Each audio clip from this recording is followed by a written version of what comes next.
EarthScan Special Report. Welcome back to part 2 of this EarthScan Special Report. Our next account concerns the work of crop circle expert Colin Andrews. He's been investigating the crop circle phenomenon for over 13 years and has written a number of books on the subject. We join him hot on the detective trail of a newly discovered crop circle reported on EarthScan last summer.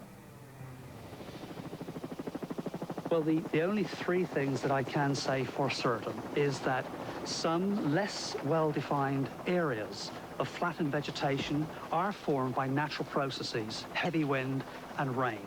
It is also for certain that people are making crop circles. What is also certain is that there is a core phenomena. Anybody and everybody that's been involved with this in looking at the data is convinced, including the people that make them, that there is a core phenomena. We have plants that are changed at the cellular, anatomic level. There are consistent mathematical ratios. The phenomenon is continuing to appear globally. My initial impressions, having just walked into this pattern, would be that it's one of only 2 in the country currently, one near Cambridge and this one, Alton Barnes, near Marlborough, that would be worthy of much, much closer inspection. First of all, they are extremely well defined.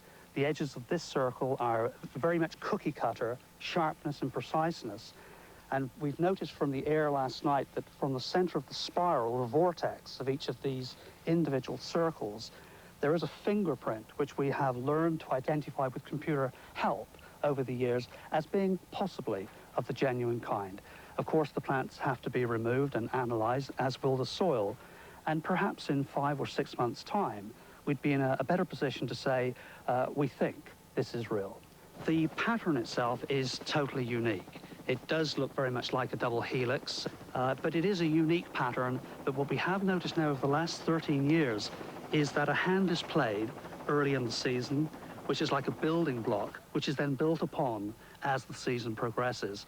So I would not be at all surprised if you and I were together again towards the end of this summer months, looking at a whole series that have evolved from this as a basic building block.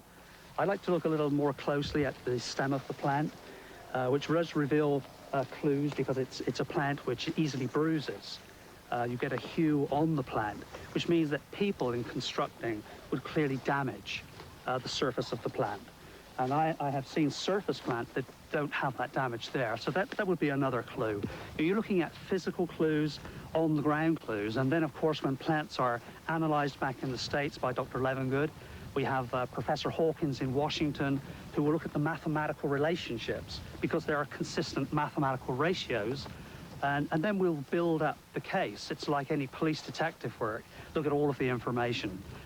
There is here a very unusual phenomena. There's plenty of evidence that the phenomena, the creator, if you will, the crop circle maker, has a tendency at times, and very powerfully at times, to interact with the psyche of the individual on the ground, that is, the researcher on the ground. I'm convinced, as I have been for about 8 years, more so now than ever, that we are looking at intelligence from wherever it comes, and I've never ever laid a hand as to guess where that might be. But that will have to be done sooner or later because we have an important phenomena. Whether you speak to the Minister of Defence, like somebody like Nick Pope, Head Air Secretariat and Minister of Defence in London, whether you're talking to some government officials that I have, I'm off from here to Helsinki and to Japan and to Canada, talking to government scientists who know as well as I know this is important. The phenomena is evolving. It's evolving in its complexity, in its size. We had circles 65 feet across only in 76, 77. Now you have arrays 1/4 of a mile, 2 years ago, 1/2 mile across. I had a report coming to you for this interview in Oxfordshire of a pattern over 1,000 feet across. These patterns are known. They are simply, I think, harbingers of tremendous change in our world. These patterns mean much more than the people sat back at their television sets yet realize. This is incredibly important. So, what do you do when you discover a crop circle? Get in touch with EarthScan, of course. And with people like Colin Andrews at work, perhaps it won't be long before we get some scientific answers. Another phenomenon associated with crop circles is the appearance inside them of strange balls of light. Our next witness on Earthscan, George Bishop, has managed to collect photographic evidence of these mysterious lights. But is having pictorial evidence always enough to give you any answers?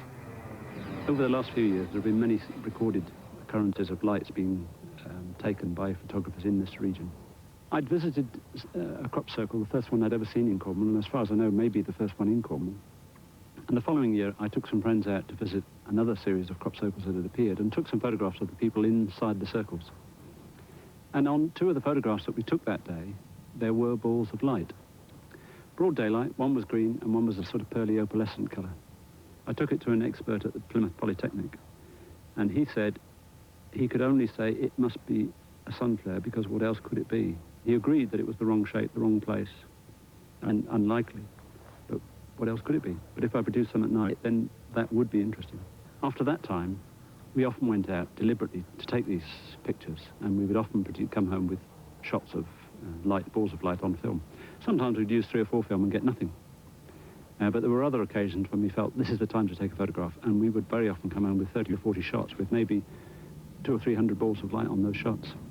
At the end of the day, we just have photographs with balls of light in them, and we still got no explanations. And unless we can actually produce one and hold it in our hand, where do we go from there? I think that, in general, that they are in part of the spectra that's outside the normal human range, which is why we don't see them, but the camera can. The camera can see parts of the spectra that we can't. I think on occasions, if conditions are right, maybe if there's a slight dust in the air, or a day like today when it's slightly misty, then perhaps we can see them then. Maybe they interact somehow with the dust on the crop. And perhaps on rare occasions we can see them. Or perhaps they come from some other dimension, and who knows? Perhaps they don't want us to see them. In this particular field that we're sitting in at the moment, I've photographed a UFO, an object flying past a gateway just on the left here. But I've no explanation of what it is. I didn't see it. The camera saw it. Is it a fault in the emulsion? Is it something in the process? Was it something that happened to be passing the camera at the time? I just don't know. There are lots of people, farmers locally, who are afraid of the circles and the lights, and they'll acknowledge that they exist, but they don't want to talk about them. I think there are some people who are more likely to see them than others. I think you've got to have an open mind. You know, if somebody comes up with an explanation that I'm happy with, I'll say, great, wonderful. It won't stop me looking. It won't stop me photographing in the hope that I get something different. But I'll be quite happy if somebody can give me an explanation.